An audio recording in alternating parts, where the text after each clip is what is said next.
ខ្មាំងអីលើត្រូវតែយើងដណ្ដើមយកជ័យដីនេះបានមកពីទឹកចិត្តហានខ្លាអាវុធទូធំក្រុមទុកទល់តនឹងសត្រូវតែកា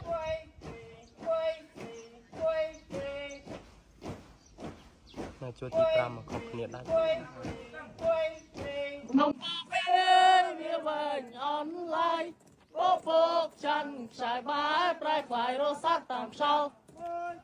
ខ្យល់អើយខ្យល់បក់មិចមិនលហើយកំឡាំងក៏ស្បើយកាន់តែល្វើយភ្លេចផ្លាំងស្មារតីគុណមើលទៅមេឃគួរសែនឆ្ងាយពេកក្រៃចិត្តខ្ញុំអាឡៃស្រុកពុនពេកប្រមាណក្រុមទាហានខំដើរដេកតាមដងព្រៃភ្នំអាវុធទូធំផ្ដុំទុកទល់តនឹងសត្រូវតែកាន់កំភ្លើងនាំគ្នារត់ចូលសំដៅតបខ្មាំងអីលើត្រូវតែយើងដណ្ដើមយកជ័យដីនេះបានមកពីទឹកចិត្តហានខ្លាបីដោយសត្វខ្លាស្វែងរកចំណីបើបានជួបហើយស្លាប់រួចយើងកុំគិតអីធ្វើឲ្យល្បាយល្បីនៃរាជាណាចក្រកម្ពុជាវាវែងអនឡាញព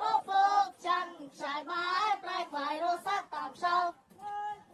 ខ្យល់អើយខ្យល់បក់មិចមិនលហើយកំឡាំងក៏ស្បើយកាន់តែល្វើយពេកខ្លាំងស្មារតីគុំមើលទៅមេឃគួរសែនឆ្ងាយពេកក្រៃចិត្តខ្ញុំអាឡៃស្រុកពុនពេកប្រមាណក្រុមទាហានខំដើរដេកតាមដងព្រៃភ្នំអាវុធទូធំផ្ដុំទុកទល់តនឹងសត្រូវតែកាន់កំភ្លើងនាំគ្នារត់ចូលសំដៅតបខ្មាំងអីលើត្រូវតែយើងដណ្ដើមយកជ័យដីនេះបានមកពីទឹកចិត្តហានខ្លាបីដោយសត្វខ្លាស្វែងរកចំណីបើបានជួបហើយស្លាប់រួចយើងកុំគិតអីធ្វើឲ្យអាឡៃស្រុកពុនពេកប្រមាណក្រុមទាហានខំដើរទីដោយដងព្រៃភ្នំ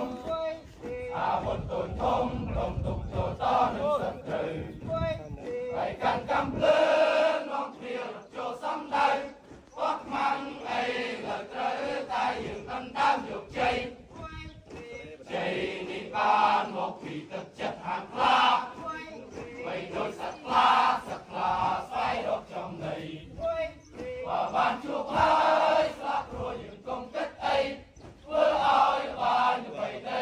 រាជាណាចក្រកម្ពុជា